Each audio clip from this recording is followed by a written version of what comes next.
Okay, it's March 2nd at about 10:30. My name is Colin Osmond. I'm sitting here with Ken Bauder, and we're interviewing for the New West project. And yeah, I'm just going to spend some time with Ken talking about his experience with working on the waterfront.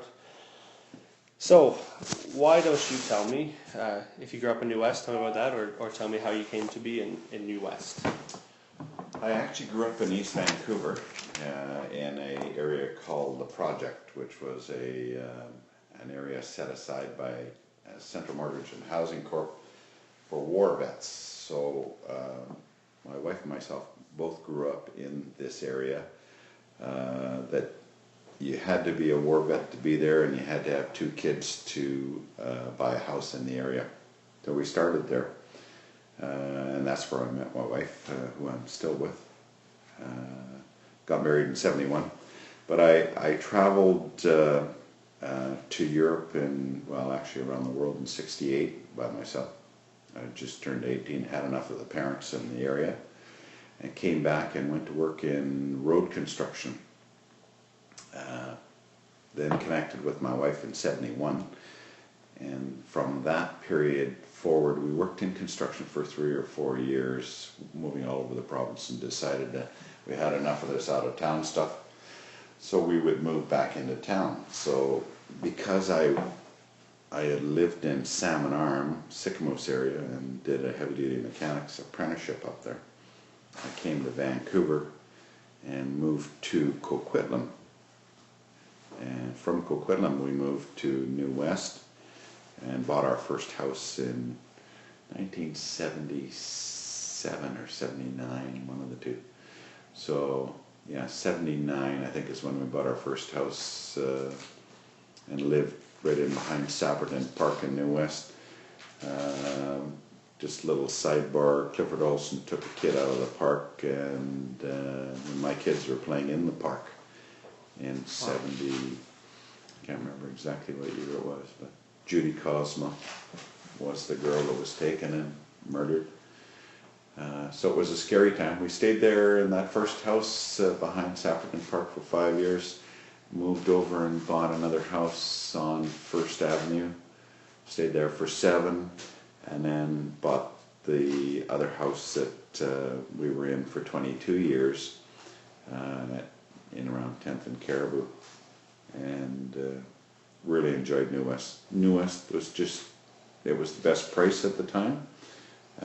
It felt like a little community inside a bunch of sprawling municipalities. And from there, we grew our family. We went to school in New West. And I had started work in '77 as a longshoreman out of Vancouver. I worked as a heavy-duty mechanic welder, and then we moved to, when we moved and bought our first house in New West, I had an opportunity to go out to New West a couple of times, transferred from my hall in Vancouver, and found that I didn't really, couldn't really understand how they ran their hall. So I liked the structure in the Vancouver hall, and I stayed in Vancouver my whole working life, even though I lived in Westminster.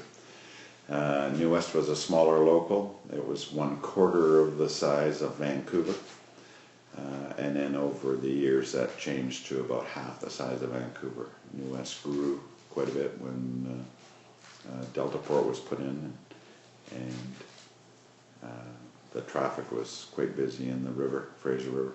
So I've known New West. I know guys out of New West, attended conventions, and was an officer in ILW Canada for 6 years, Secretary Treasurer, so I got to know all the guys, the senior guys in the political structure of New Westminster.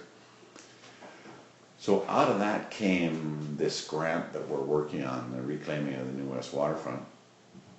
In 2008, I was looking for a way to get longshoremen recognized as a significant part of the community. All over BC, actually, there were a number of locals that we had. And longshoremen had always had sort of a dark history from the public's point of view. And I worked it for 35 years, and there were a lot of things that were a little odd, but the amount of work that we did and that we provided to the economy of British Columbia was huge. So my goal was to change that attitude of longshoremen being basically paid thieves. So I went up, first of all, really in the early 80s to 80, 90, to Simon Fraser University to talk to the communications department to see what would be required to change attitude. And how do you change attitude in people? Because we'd always get bad press from the wheat farmers in Saskatchewan, thinking that the longshoremen were the problem with their throughput, and it got to be this always the longshoreman, the bad person. So the person in the communications department at SFU suggested you should get out into the community and start participating in scouts or one of those kind of events and do a badge, create a badge for the young people and start the change of attitude with young people. And that was the advice from the communications department up there. That went by the by, and I worked and then left the industry for 6 years. Went to work for the provincial government as a program coordinator in the apprenticeship branch, and then a year as an employment standards officer, and then came back to Longshore. I was gone from 95 to 2001, came back in 2002, worked for 2 more years, and then ran for the office of Secretary Treasurer of ILW Canada. And always in the back of my mind that our history was of value. I grew up with a fellow by the name of Dave Pritchett. His father was the founding president of ILW Canada. His granddad was the founding president of the IWA in Canada. They were all of a communist ilk, and that was their belief system. And through Dave Pritchett, who actually got me registered in Vancouver, I was able to understand what the history was. So when I was in office as Secretary Treasurer, I started to look at what we had for history and whether it was actually being recorded and what form it was in and how do we maintain it for the next 100 years. So there was a real crisis because there had been a fair bit of work done. The older guys were passing away, and we needed to start looking at our history. So I pulled together a group of some retired, some active longshoremen, and we started going through the material, prompted really by a move of office of ILW Canada from a downstairs facility to an upstairs facility at the Maritime Labour Centre. And I asked them to cull the material, put it in order, and then create a couple of documents. And they had already started on the documents years before, but hadn't tweaked it in the last probably 5 to 10 years. So then we got that back on board. And in that discovery, I realized that we're not recognized in any literature of any sort. The employers are recognized. The government regulatory bodies are all have history that they can point to. So I started looking for a way to get us included in the history of working people. And I went looking for a Cura grant originally, and it was felt that that was a fairly academic adventure, would be no input from the working people. So that was turned down by the profs that I approached, who were Mark Lear and Peter Hall. Said that it didn't have a fit.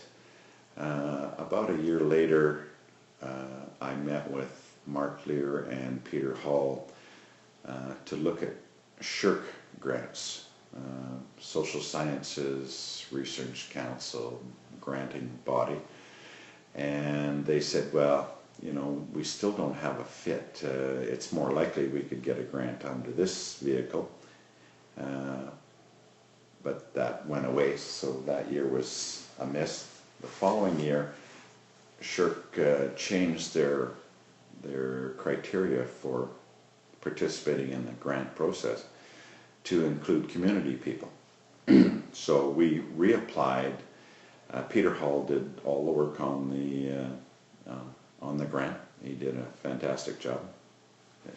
He's a PhD in urban studies, and he set up collaborators with Willeen Keel from history, Susie O'Neill from education, and himself for urban studies prof.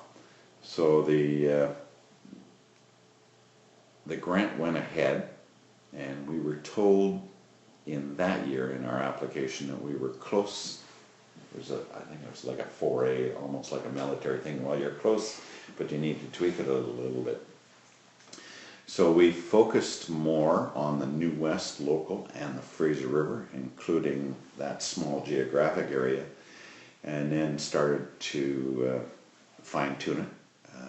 Peter eventually submitted it, and we were successful about two and a half years ago in getting a grant for $220,000 to go ahead and to explore the land use from 45 to current, and where the labor bodies fit in, and how the Fraser River has changed, basically. So that's the process we're in right now. Coming out of that came the oral history course. I'm assuming that came out of the grant. And a number of other pilot projects have come out of the education wing of this grant process that have paired up retired longshore with elementary school kids to review the history of the waterfront through photos and that. The retirees have taken the kids down to the waterfront and shown them how the land use has changed and where he worked. There were 5 longshoremen that were instrumental in the process. They actually paired up with groups of kids to design plasticine models of what the kids got from the retiree and the trip down to the waterfront. So those are art projects that have been taken to the history seminars and social sciences or social studies seminars around Canada. It's been to Finland, it's been to Australia, and this thing has morphed way beyond what I ever thought it was.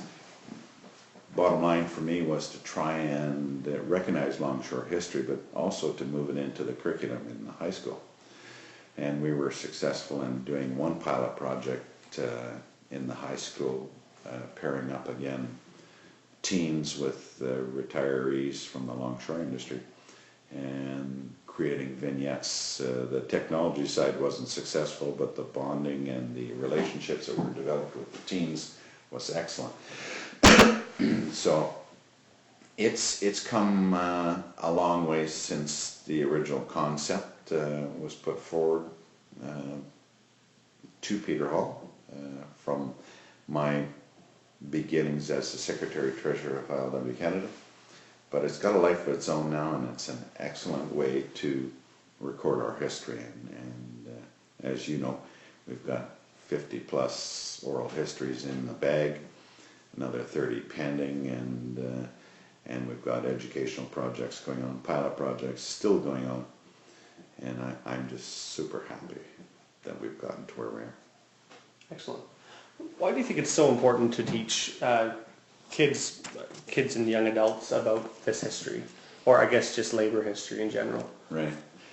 Well, when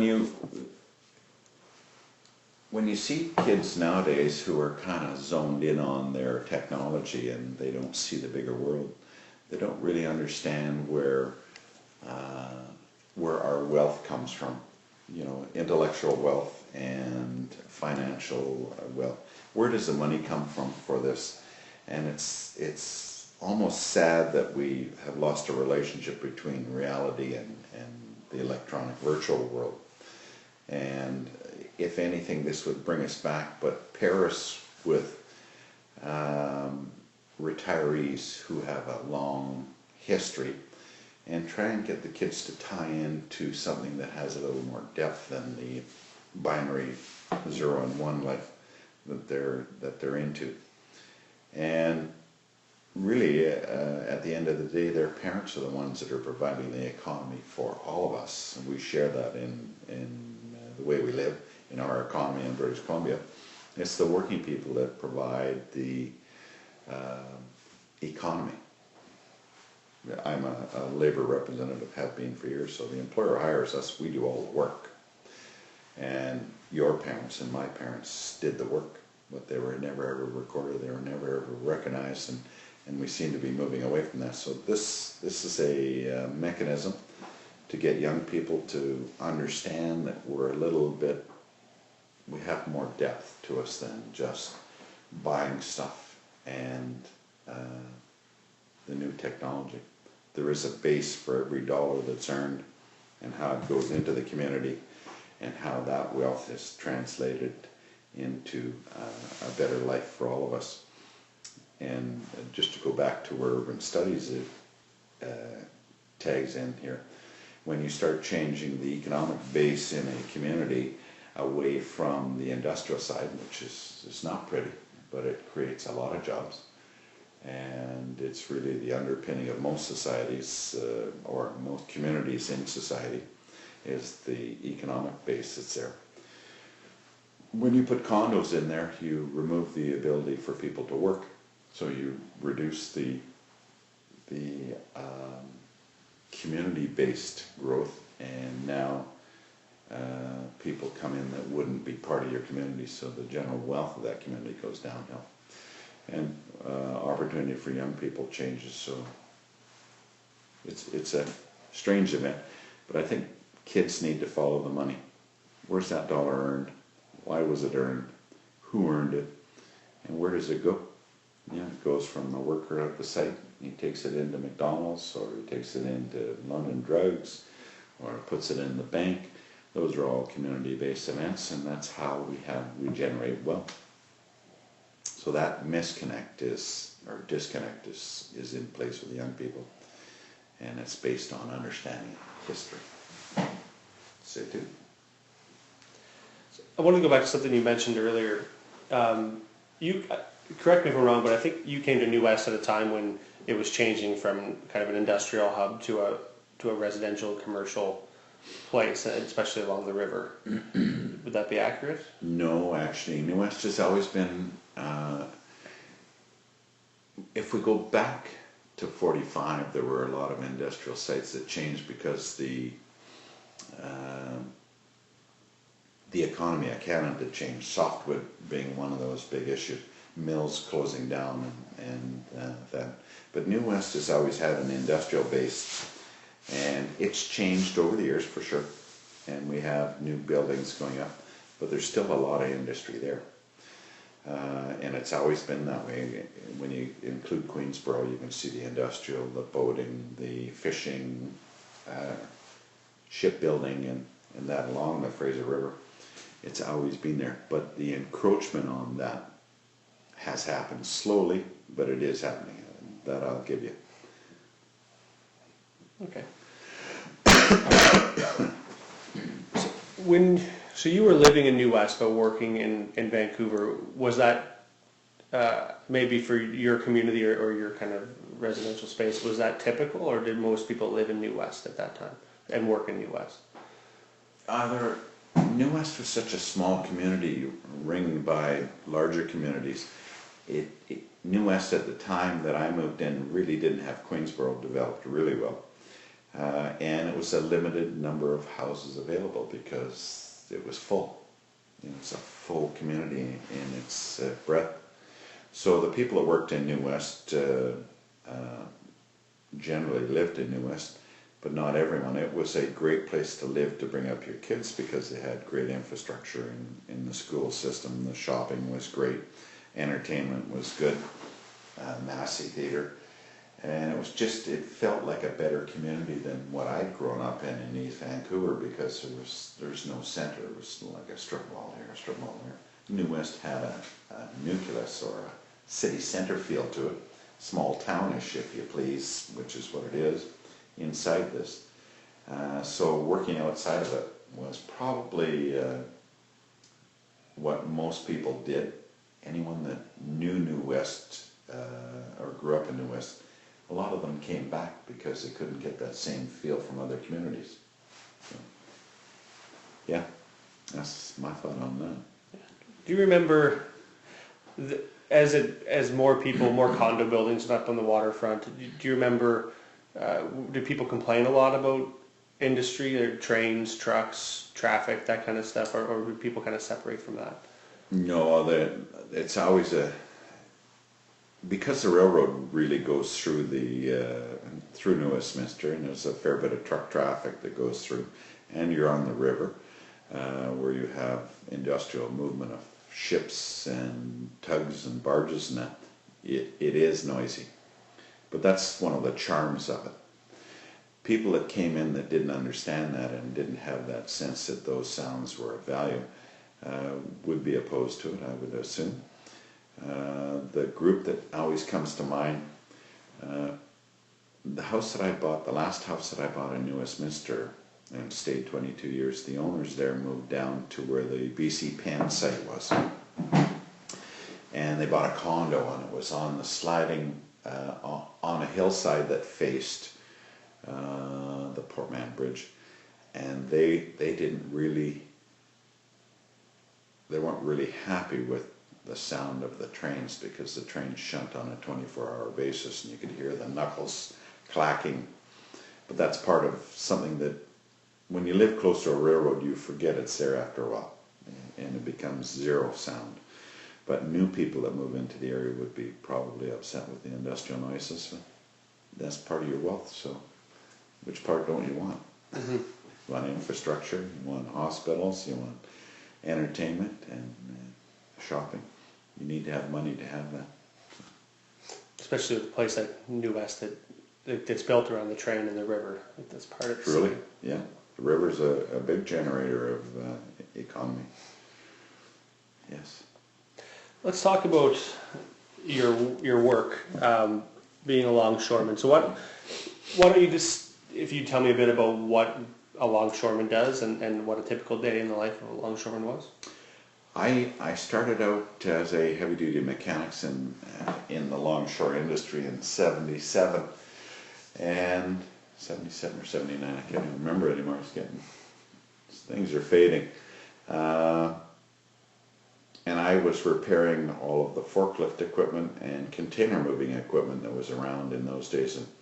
And the equipment technology has changed significantly.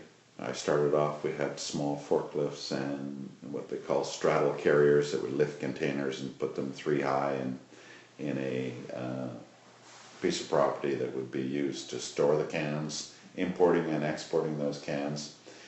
And the cranes that lifted the cranes up, or lifted the containers up on the ships, were smaller. They had limited reach. All of those I did repairs on with my training, and I've seen that change significantly. Now we'll have a ship in with 4,000 to 5,000 containers on it, where originally it was quite a bit smaller because you couldn't get the reach across the vessel. At the very end, we were reaching across 23 cells across a vessel, and they would go 9 to 12 cells deep in the container ships. And when they built Deltaport, they built and brought in huge cranes, and that became the premier site for the New West local to have jurisdiction over, which is what they do, have Deltaport as their container site. That became their premier site that didn't involve a lot of industrial noise. It had a rail line really working from it.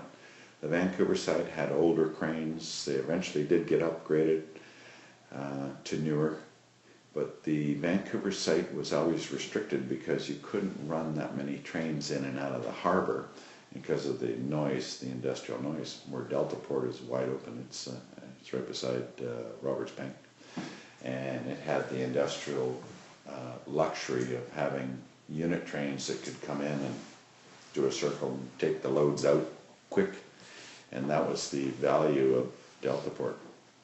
Now the new one that's come on board is Prince Rupert, and they're the longshore site that has 3 container cranes. Container traffic is always about how long does it take to get a can to the East Coast, Eastern Seaboard, right? That's where the population is, and you know, 1 unit train could take care of BC for days. On the East Coast, when the economy was working well, there's millions of people, and the cost to get that can to the Eastern Seaboard in Canada and the US was transportation costs. So coming from China to Prince Rupert was 2.5 days shorter from Shanghai to Chicago, which was a terminus. So there was 2.5 days saving time on fuel charges for the vessel, and for a just-in-time delivery service, you could be guaranteed you'd have your product sooner. So that loop was something that it was a fear of the longshoremen in the U.S. that their container or the container cranes in Prince Rupert would, you know, take the market and cause chaos for them. But they've got huge sites that are just specific to one employer, 200 cranes on one site, right? Or in one port, sorry. So it's all about moving traffic. When as I say, when I started, the cranes were small. The number of moves per hour were, say, 20 cans an hour, which was fairly heavy pace. Now we're up to 30, 35 cans an hour because of the technology and the infrastructure. I repaired all of that. I was part of the maintenance crews for all of those pieces of equipment. And just in a simple term, hydraulics is the use of oil to actuate actuators and move stuff. The container cranes that came out used fluidics, which was brand new to me at the time, but it was pulses in the oil that would trigger events and control events instead of just the bulk oil pushing on a big surface. So the technology is out there, is huge change. We always worked with electricians, and the electricians knew that there was a big change because it became a GUI interface. You know what the term is? I don't. Graphic User Interface, GUI. Okay. And that's what we have on your iPad here, where instead of the old line or text-driven programming, GUIs came out, and that came out in the technology as well. And I'm a little out of date on this, but Alan Bradley was a big provider of GUI interfaces, so we came to the kind of presentation that we have with icon-based images. So for setting up speed of travel and lifting loads and sensing mechanisms and recording of production, all of that technology came when the computer started to become more prominent, and it became more friendly to the electricians, so they would set up faults and triggers for safety, all of those things. That was a new adventure.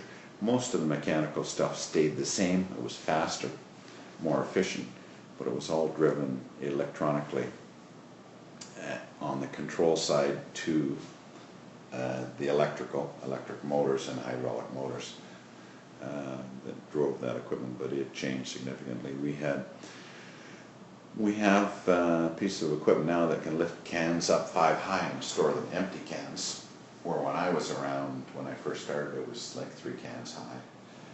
And so the area under the dock face was now 2 cans higher that they could store, causing all sorts of grief to the surface of the dock. But and Delta Port is the jewel in the crown on the movement of container traffic.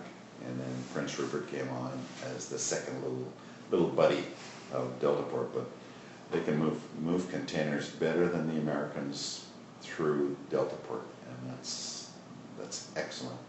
So my history was basically a millwright mechanic, welder, and I worked in all those industries, and after a while I had gotten where I wanted to change, so I ended up becoming a checker.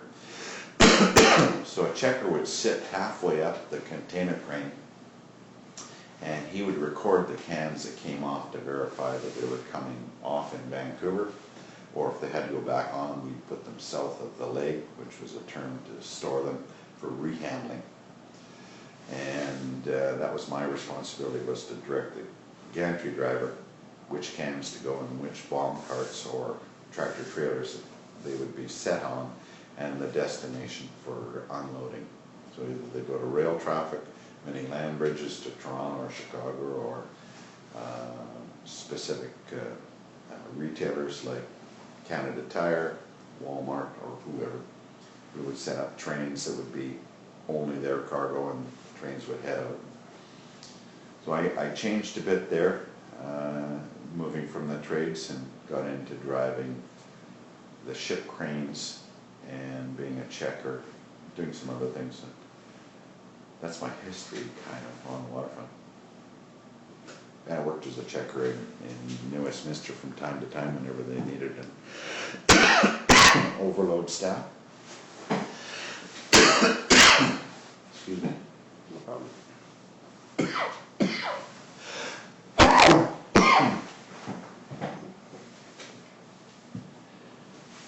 Next question.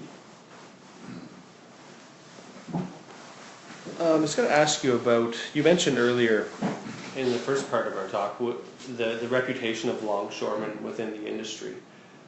Why do you feel that that you had the reputation of a kind of an ill repute?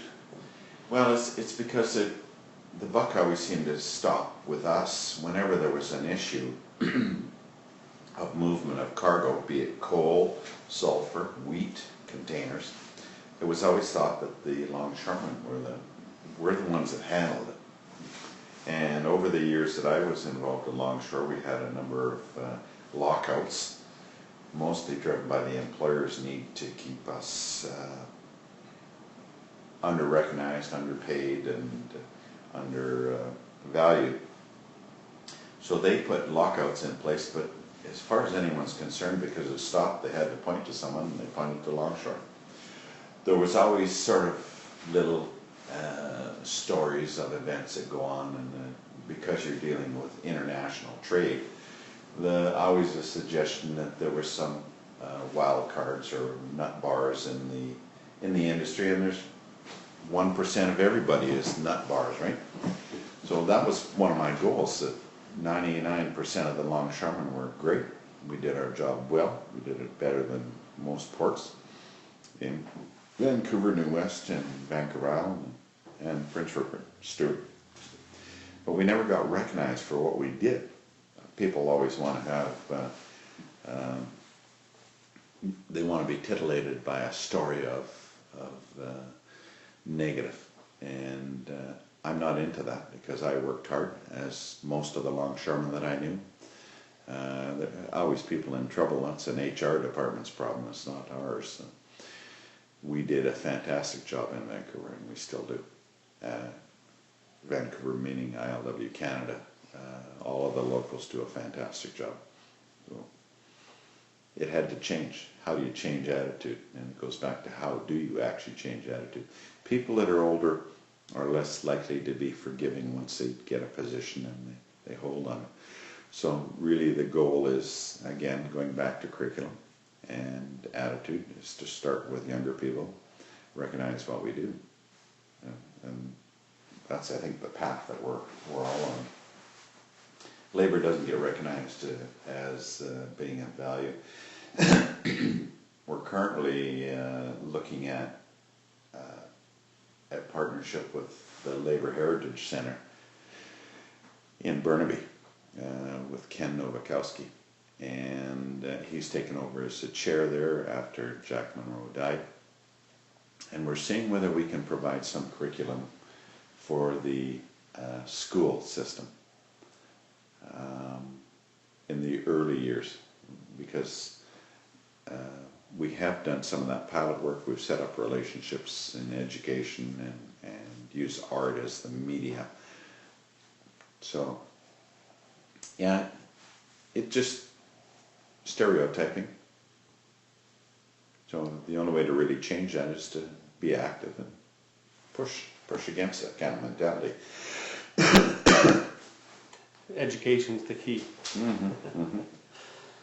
Early education, because you get kind of fixed, and unless you have a way to have an insight into something that's a little more than the 30-second soundbite or the 140 letters of Twitter, you need the depth, and that's where the value is. And we all have value. We're all part of this thing. So don't zero out a group because you think something. Ask questions and try and get to the source.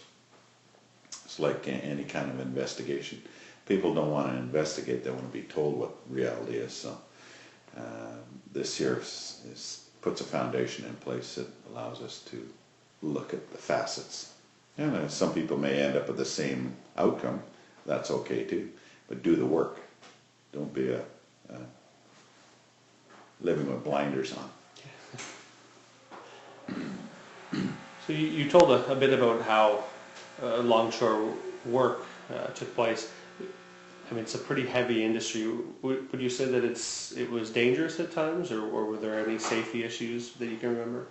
There's always issues when you're dealing a huge weight in containers or moving tons and tons of bulk cargo, and some of the chemicals that are in the industry, dioxins. And at one time we used to have dip tanks that were on the waterfront. We'd dip our packages of lumber in before they went on the vessel, so that was scattered all over the dock.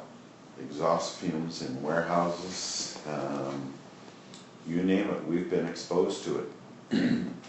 I remember putting something that was very similar to Agent Orange, which was a defoliant, into diesel storage tanks, because when you get moisture on top of diesel,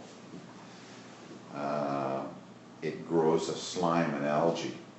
And in the marine industry, it's quite known that this algae will plug up your filters and shut your engines down. So this stuff went in to make it burnable. It killed the vegetation and then was burned up in there. So our exposure to those exhaust fumes, and all the workers worked in the sheds that actually dumped the rail cars, had to breathe those exhaust fumes. Nobody knows. We had asbestos before my time. Asbestos used to come in loose on pallet boards, so asbestosis is showing up now in our industry as a health and safety issue. Most of the heavy lifting is done by forklifts or mechanization, and that was always the risk, because if the machines weren't maintained properly, ship loaders weren't maintained properly, you could have a disastrous event where those machines would fail and you could take somebody out, kill them. And in my mind, it was actually, at some time, it was gross misconduct on the employer's part of not maintaining equipment. So I always tried to focus on the safety issues and make sure that they were covered up. That was one of my roles, was a safety steward.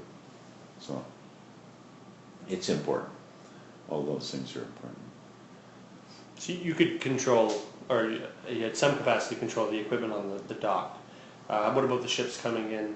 Was there safety issues with those? Yeah, I ran the ships on, we had three categories of cargo that we moved generally. There were container ships, there was general cargo, which was a mix of pallets of rubber and zinc and steel, and then you had bulk cargo. So that would be loading coal, sulfur, potash, urea. And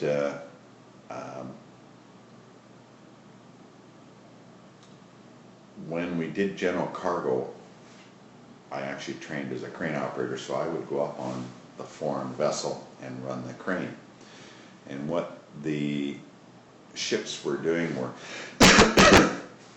changing the wires on the cranes to put cheaper models in, and not maintaining those wires. So it was my responsibility as an operator to verify that the wires didn't have any cracks in them. There was a formula that you had to use to measure, to make sure that number of strands and wires were appropriate, because you get some models you couldn't bend them in a certain radius without the core breaking, and you didn't know that until you went to lift a piece of steel or a package of lumber or something, and it would fail because the inner core was gone.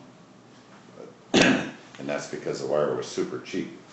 So we'd get them to change those wires out and make sure that they were operating. We had to have shut-offs on the crane, so when you boomed up, it would only go so far and it wouldn't break anything. Same with boom down, otherwise it would go right into the hatch.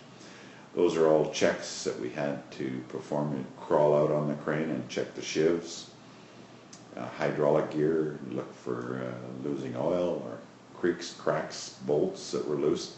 That's all the responsibility of the operator, which I was trained to do.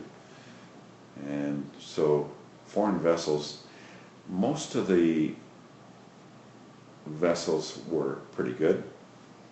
Some countries always came to mind that were a little light.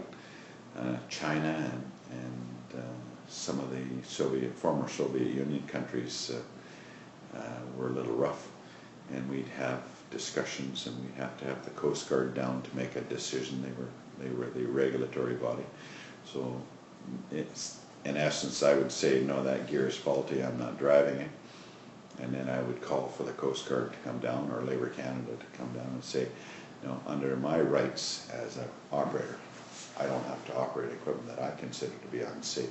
So we'd bring the regulator down, they'd check my formula against what I'd found for evidence and say, yes, it needs to be changed, or there's no issue. And at that point I could also say I'm not driving, and I would be sent home, and a new operator would come in and he could set up his own criteria based on our formula to make sure it was safe.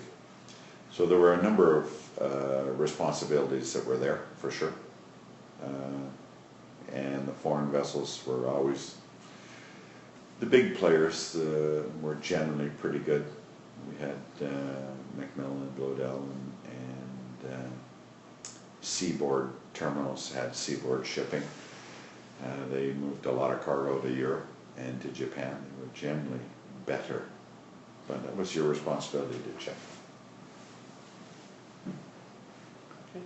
You mentioned dip tanks. I'm just curious about what those were. What were you dipping the lumber into before? Timber coat was one name that came to mind, and it was a chemical pesticide, in essence, that would treat the wood, kill the animals that were in the wood, so that when they went onto the vessel, you wouldn't take that contaminated wildlife, if you please, to another country.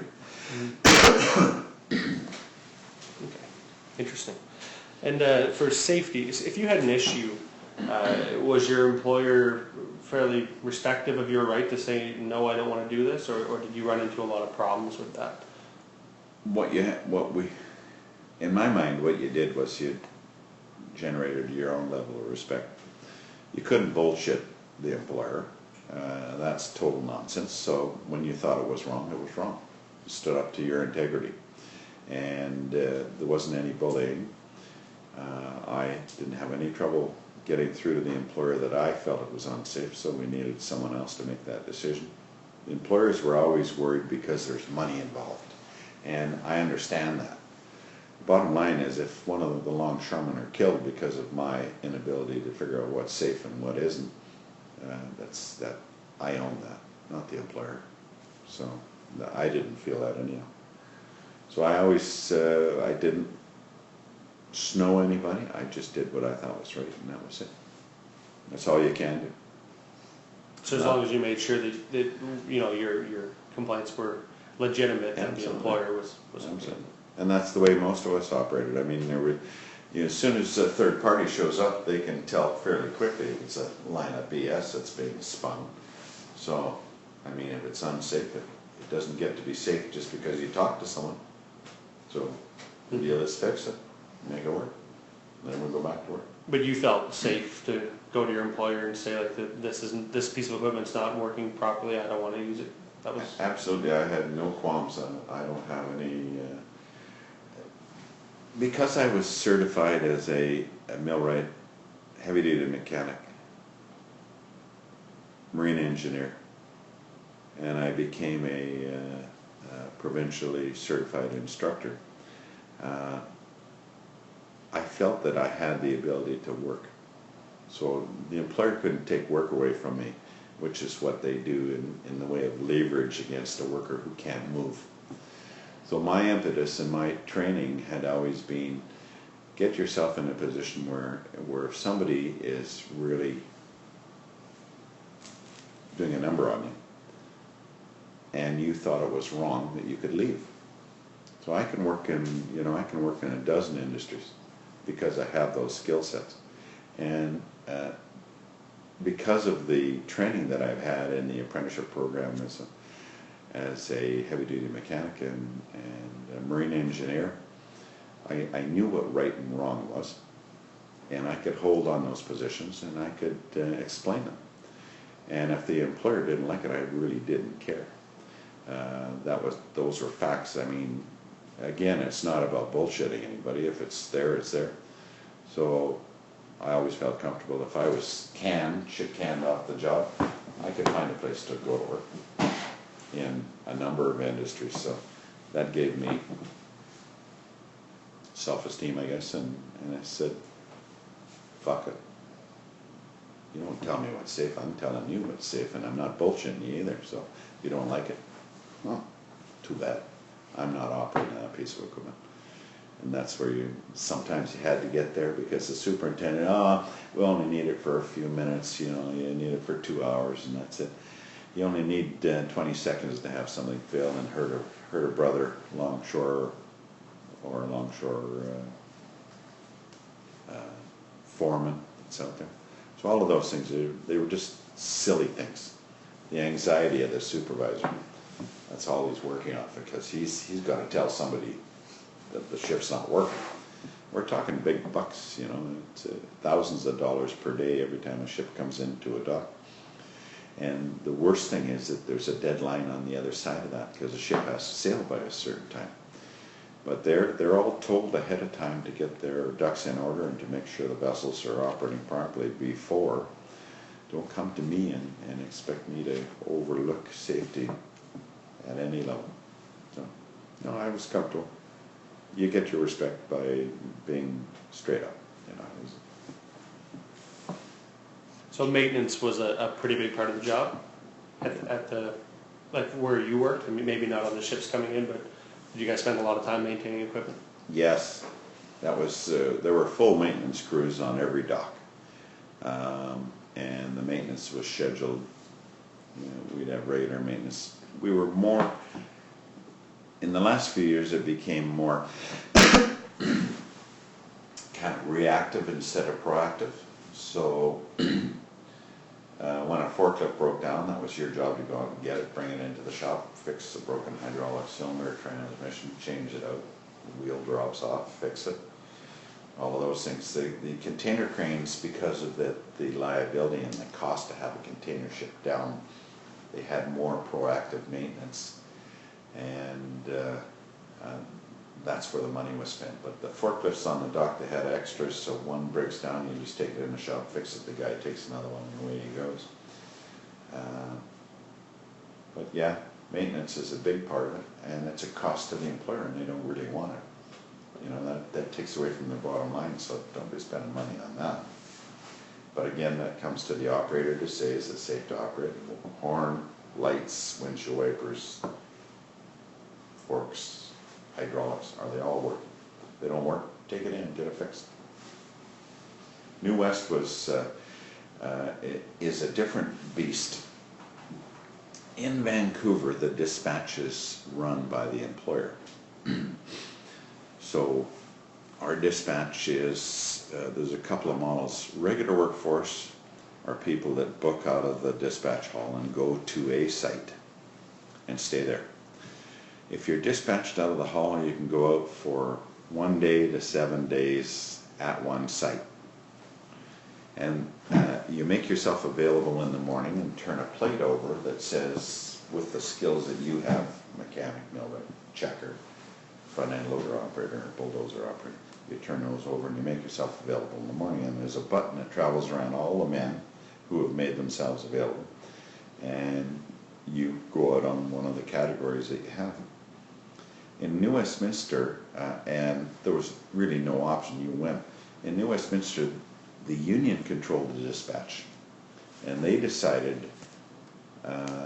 they could make decisions on who was going where and modify the dispatch, where we were basically black and white. They had the opportunity to be gray in New West. That's where the power was. Because if you don't supply, just in theory, if you didn't supply the person, the job wouldn't start. And we're under collective agreements, so the employer got it through their head fairly quickly that they had to be participants and be cooperative between there. In Vancouver, that was not the case. The employer was adversarial most of the time, and it was always an issue to participate as a organized unit in Vancouver. New Westminster, as all of the other locals in Longshore, have their own locals. Vancouver was the only one that, have their own dispatch. Vancouver was the only one that had the employer's dispatch, and we were jerked around on a regular basis. But the other ones couldn't be. All of the ones that had, all of the locals that had their own dispatch had great working relationships with the employers. It was a bizarre thing. So, yeah. Maybe you can't talk about this because you weren't in New West as much, but do you think that was something the employer would want to change Because it would be an industry change, they tried to bring it up at a number of times through negotiations and to get the employer to take over those dispatches because they wanted control. And not just New West, there's Vancouver Island, there's Prince Rupert, there's Stewart, and there is New West. All of those locals the employer wanted. They didn't want the union involved in it at all. Thankfully, we were able to push them off on all of that through the negotiations, and I wasn't directly involved in those negotiations, but the strength of the Longshore, as far as a group of organized workers, was in the dispatch. Once you got out in the job, you were dealing with safety issues by and large, or violations of the collective agreement, which didn't happen generally in any of the dispatched locals except Vancouver. And we had more fights with the employer there because there was a group called the BC Maritime Employers Association who were in between all the employers. So let's take three employers: Western Stevedoring, lumber provider, Canadian Stevedoring, and Empire Stevedoring. They were entities on the waterfront that, and then we'd have Vancouver Wharves as a site and Neptune Bulk Terminals. Those are the big players. So because they didn't want to deal with their HR stuff and all the safety stuff, they hired a group called the BC Maritime Employers Association to be their representatives. They were hired to cause chaos, in my mind. One of the presidents, a little bit of history, have you heard of Diefenbaker? And have you heard of Hal Banks? Name's not as familiar. Okay, Hal Banks was the president of the SIU in the US. In early days, around the Korean War, there was a group called the Canadian Seamen's Union on the west coast here, who were on the tugboats and freighters, Canadian Seamen's Union, and they were supposedly a communist group. Yeah, it's all nonsense. It was just how it was viewed. Diefenbaker, the prime minister of the day, didn't want anything to do with communists. He was in the McCarthy era, where they considered communists to be the evil of the world. Diefenbaker brought to Canada a guy by the name of Hal Banks, who was the president of the SIU in the US, or whatever the head position was. Set him up in Canada to eliminate the Canadian Seamen's Union. That was one of his single tasks. So he had the SIU go out to all the vessels that came to British Columbia, freighters and tugs, and try to kick off all the Canadian Seamen Union members and DNS those guys, do not ship. And one of his organizers on this coast was a guy by the name of Norm Cunningham. He was an SIU organizer. So he went out on the ships, they called him Bicycle Chain Cunningham, because he'd take bicycle chains out and actually beat guys on the ship if they were CSU, so that the SIU could replace them and they would be the non-communist unionized body. The SIU has always remained a less than union in my mind, and the president of the SIU on this coast was Norm Cunningham, and he became the president of the BC Maritime Employers Association, jumped from union to employer group, and was one of their major presidents, with the idea that he would kick the shit out of longshore. And that history goes back so far, and that mentality stayed in the BCMA and is their reason to be. And that's why Vancouver, which is where the BCMA is located, and the Vancouver Dispatch are all run by the BCMA. That's where most of the trouble in all of longshore existed. Western Stevedoring, Canadian Stevedoring Empire all worked in Prince Rupert, Vancouver Island, and New West. No problems. None. Labor relations problems. None. Only in Vancouver. So that history tells you why the BCMA is there.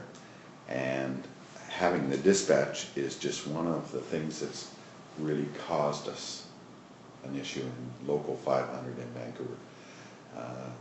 And now that's changed a little bit. We've got a couple of longshore that are in dispatch now. And that's turned that around a little bit. But the confrontation that was there over the years that I was active was always with the BCMA and through dispatch and labor relations department of the BCMA. They have to justify their being, right? They collect money off of all the employers at an hourly rate, and I can't remember what it is. And that's how they fund the director of training and the director of labor relations and so and so and so. They created this empire that was part of the old shipping federation mentality. The shipping federation, before the dispatch got formalized, there was a thing called shape up. So in the morning, you'd go down to longshore, a site where longshore was being hired, and the guys would all stand there, and there'd be a foreman or a shipping representative that would come out and say, yeah, today you are going to work. You go out on the job and you pull a boner. Next day you weren't on the list to go to work, and it's called a shape up. You do as I say, or otherwise you don't work. And that mentality is still the mentality of that dispatch, although it can't happen as it did in those years. But shape up was the way that they controlled longshoremen before we formalized the BCMA and the Shipping Federation. Days were the old days, where you did what you were told. Didn't matter whether it was safe or not. Shut up or you won't work. And that's the shape up. So, yes, we've got some great history. Mm-hmm. Bicycle Chain Cunningham. Yeah. That's great. That was his nickname. And the really odd part was, one of the guys that I had on my history project was a man by the name of Mike Marinos, who was a CSU member. And I was having lunch one day down close to the dispatch hall. And Norm Cunningham's son is Steve Cunningham, who I worked with. You know, the sins of the father I think got nothing to do with the kid. He was really good. I like Steve. But Steve came over, or Mike Marinos came over and sat with us at the table. And it was Steve's dad that DNS'd Mike Marinos. And he said, I don't blame you, but it was your own men that do not ship that came on the vessel and said, you're out of here. So I know your dad really well. Those kind of pieces of history are just invaluable. They show where we were. Everybody's trying to do better. And but history and what we do as labor is never really discussed. So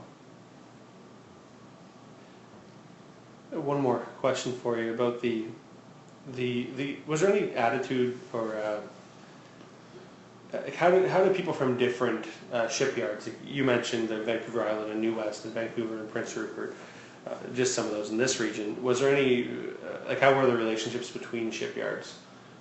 yeah, I worked at Versatile Shipyards, and I worked at Sterling Marine Shipyards, because whenever the tugboats went in to have their Canadian steamship inspection, I was the engineer on watch, and so I had to deal with the staff at the dock. It was always directed by the marine engineer that was part of that tug. So I would tell him, I would do whatever repair was required. A Canadian steamship inspection is a 4-year event where every year you have to do significant changes and check of generators, motors, bearings, ancillary engines, and all of that, so that you were seaworthy. And that was directed by the engineer, and as a junior engineer or as the only engineer on one tug, I did all of that. And as a junior engineer on the bigger tugs, the deep sea tugs, the ones that were 160 feet long, I would do the work. The chief engineer would say, take that apart, get it ready, we need to do an inspection. Then the inspector would come and sign off that we've done that repair. Different shipyards, because shipyards on this coast were really begging for work, it's an industry that couldn't really keep a lot of people for a length of time, because you'd get the polar icebreaker and then you'd get nothing for 5 years. And then you'd have some aluminum hot rods built for the Coast Guard out here, because they were decommissioning some of the bigger Coast Guard vessels on this coast. So our work was intermittent, and whatever shipyard could get it was lucky to get the work. In British Columbia, I can't remember the date, but we had the Fast Cats out here, which were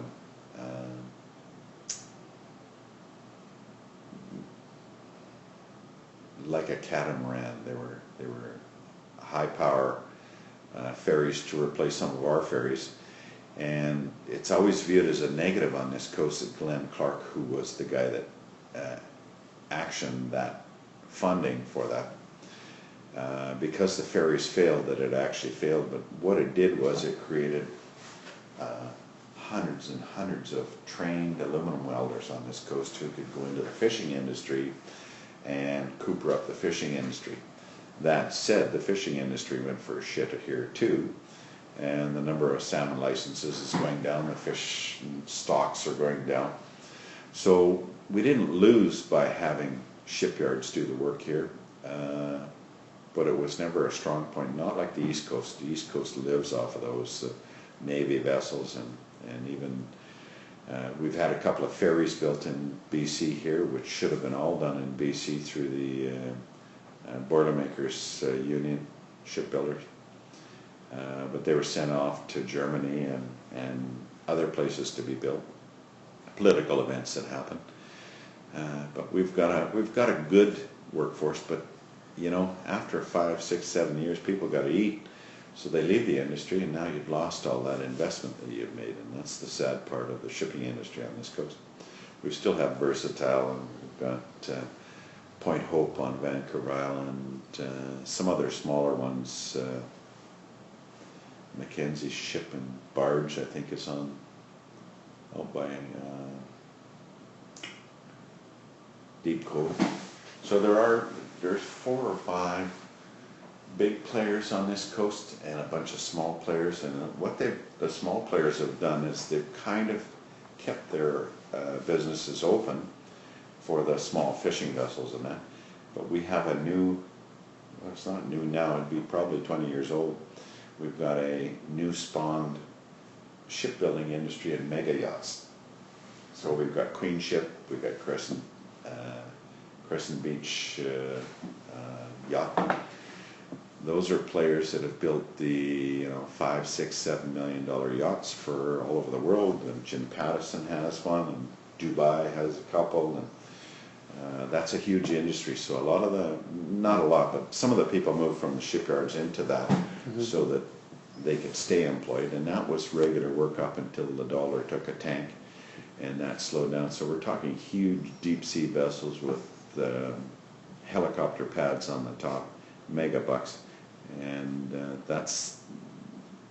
they're all construction jobs, so they're kind of, when the contract's there, you get to do them.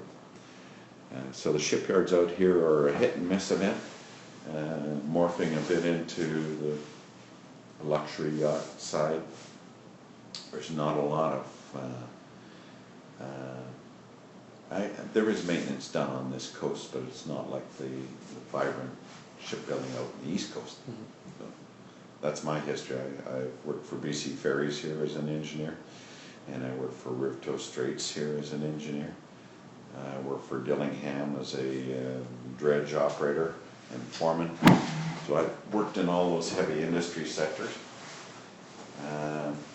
Been on the water a fair bit. The repair. I did most of the, well, anytime that, again, the tugs would go into refit, I'd be doing the physical labor to repair it, under the direction of my chief engineer. Yes? So would you say that, was there any similarities between that and with longshore? Did guys move around from place to place, or were you pretty much with your local? How the longshore industry works is, it was, the way it was structured was, you started off as a casual,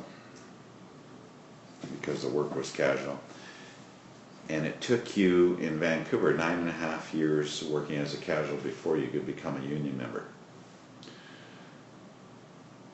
So the casual meant that the first year you'd get 1 or 2 days a week, and then it would increase until you got full-time employment when you worked our boards. So when I started, it was the E board, D board, C, B, and A. And A was the position that you were at before you went into the union. That's where your benefits kicked in on the A board. It's now, we now have included the B board in that. So for a working class person who had a family, to be a casual was tough, because you couldn't live on 1 or 2 days a week unless you had some support. That's the way New West is structured too. They've got more boards than that. They go down to the H board, I think. But you started off in that, and people that didn't know the industry come and they leave quickly. But the sons and daughters of Longshore now are the ones that understand the industry, and they understand where it will get you over the years. And they're the ones that are staying and becoming the casuals here. So if you came from another industry, it didn't matter what skill set you had, you still couldn't fit into our industry, because you had to have specialized training to operate the cranes, the tractor trailers. Even if you had a class 1 with air out on the highway, you still didn't know anything about the dock operation. So we controlled the training with the BCMEA, so unless you had that safety training, you couldn't get the rating that went on your plate that you turned over every morning when you went to work. So those kinds of limitations made it restrictive for anyone out of any industry to come here. So there was no walk just right into the union status. And then once you were a union member, you were never unemployed from zero, as soon as you made the union, to there, because the only amount of work that was limiting was the casual work. So you'd get a week this week, you'd get nothing next week. The union member always had the ability to get 40 hours a week. And that's the way the system was designed. The casuals wouldn't get it, but the union members would. So you were guaranteed employment here once you made it. And people that were outside the industry didn't get that. It wasn't like you're laid off. I mean, you couldn't even collect EI because the union member always had an opportunity for work forever until you retire, right? So, yeah. Excellent. I guess that's a good way to keep the union making money too, right? Well, it sets a standard because you can't really offer people something that isn't there. And the casual boards and your responsibility, you'd probably have a second job while you were on the lower boards. The expectation was there was nothing there. So if you could support yourself for the first couple of years and start to get some training, then it was okay. You know, you could actually get there. But you had to understand the mentality of the industry. So that's really where we were at, right? You learned hard what was available. You lived on whatever you made as a wage, and that was it. So I made a couple of forays out. In 95 to 2001, I took a secondment with the provincial government and the program development branch of the apprenticeship branch, Ministry of Labour, because I was a trades guy, and I had my teaching certificate, or provincial instructor's diploma. I was able to go out and apply for this job and took a secondment out of my industry, and I had an opportunity in one of those years to be seconded over to the Ministry of Labour's Employment Standards branch, and that's where there was no collective agreement. So I would mediate disputes between employees and employers who had no collective agreement. And you realize quickly that with no collective agreement, your rights are really limited. And when I came back to Longshore, I realized how fortunate we were to have a collective agreement, have wages and safety issues. That said, there are employers that are a piece of work, and there are employees that are a piece of work, because everyone has their own story to tell, and that was really the responsibility as an employment standards officer. I did that for a year. I had 300 files in the year. My responsibility was to clear out 4 every week, because I got 4 new ones every week. And I cleared out, I think, 95% of the files by talking to the people and getting them to understand what was the requirement here for settling. So, yeah, anyone that's in a collective agreement is really fortunate. Casuals, you don't normally get it. But it's a good industry. It's a great industry. It provides a great economic kickback to the province of BC. Very important. Skilled people. You couldn't replace these people with people to do that job. It's not as easy. It all sounds easy. But there's specialized skills to load and unload a vessel at 30 cans an hour. That's like, you know, 1 every 2 minutes is coming off and on the deck and in the air back on. And so those are big skills. Yeah, people minimize that, but it's an economic generator for BC. Because we're in the middle of Shanghai to Chicago, right? And New West is in that. We've got cargo that goes to the U.S. as well through Burlington Northern. So we're right in the middle, and that's the strategic position to be in, because if you need to bargain, what do you bargain with? Is the time for cargo to get to there. And the cost of moving cargo is so small on the labor side, although the employers see it as their only cost, that that's where our strength is right now. Now, there was a piece of legislation in 86 or 89, called the Container Gain Share document. And it was a removal of the container clause out of our collective agreement. And at the time we were handling 220,000 containers per year.